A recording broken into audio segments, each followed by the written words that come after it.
नमस्कार शेतकरी मित्रांनो. शेवगा लागवड तर सगळेच करतात, पण भरघोस उत्पादन कोणाला मिळते? ज्यांना छाटणीचे योग्य तंत्र माहीत आहे त्यांनाच. लागवडीनंतर झाड जेव्हा 3 ते 4 फूट उंचीचे होते तेव्हा पहिली छाटणी करावी. जमिनीपासून साधारण 2 ते 2.5 फुटावर शेंडा खुडावा. यामुळे झाड सरळ न वाढता त्याला बाजूने फांद्या फुटतात. पहिली छाटणी केल्यानंतर ज्या उपफांद्या येतील त्या 1 फूट लांबीच्या झाल्या की पुन्हा त्यांचे शेंडे मारावेत. यालाच पिंचिंग म्हणतात. यामुळे झाडाचा विस्तार छत्रीसारखा गोलाकार होतो. तिसऱ्या छाटणीमुळे झाडाला भरपूर फुटवा मिळतो. लक्षात ठेवा, झाड जेवढे बुटके आणि डेरेदार असेल तेवढी शेंगा तोडणी सोपी जाते आणि सूर्यप्रकाश प्रत्येक फांदीपर्यंत पोहोचतो. छाटणी केल्यानंतर जखमेवर बुरशी लागू नये म्हणून बोर्डो पेस्ट किंवा कॉपर ऑक्झिक्लोराइडची पेस्ट नक्की लावा. यामुळे झाड निरोगी राहते. अशा प्रकारे योग्य वेळी छाटणी केल्यास झाडाला 5 ते 6 महिन्यातच शेंगा लागायला सुरुवात होते.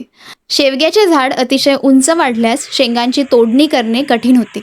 ज्या बागांचे वय 2 ते 3 वर्षापेक्षा जास्त झाले आहे त्या बागांमध्ये खरड छाटणी करणे आवश्यक असते. खरड छाटणी करताना शेंगांचा पहिला बहार संपल्यानंतर मुख्य खोड जमिनीपासून साधारण 2 ते 2.5 फूट उंचीवर छाटावे. छाटणीसाठी धारदार कोयता किंवा करवतीचा वापर करावा. छाटणीनंतर योग्य खत व्यवस्थापन करावे. त्यासाठी जून महिन्यात प्रति झाड 10 किलो चांगले कुजलेले शेणखत द्यावे. ट्रायकोडर्मा व PSB प्रत्येकी 25 ग्रॅम द्यावे. नत्रयुक्त खत जून महिन्यात 100 ग्रॅम व सप्टेंबर महिन्यात 100 ग्रॅम द्यावे.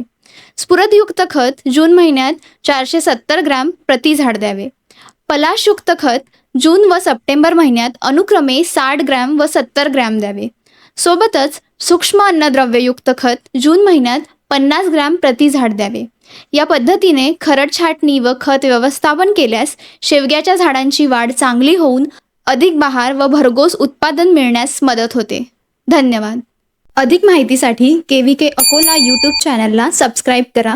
तसेच कृषी विज्ञान केंद्र अकोला येथे प्रत्यक्ष भेट देऊन तज्ज्ञांचे मार्गदर्शन घ्या.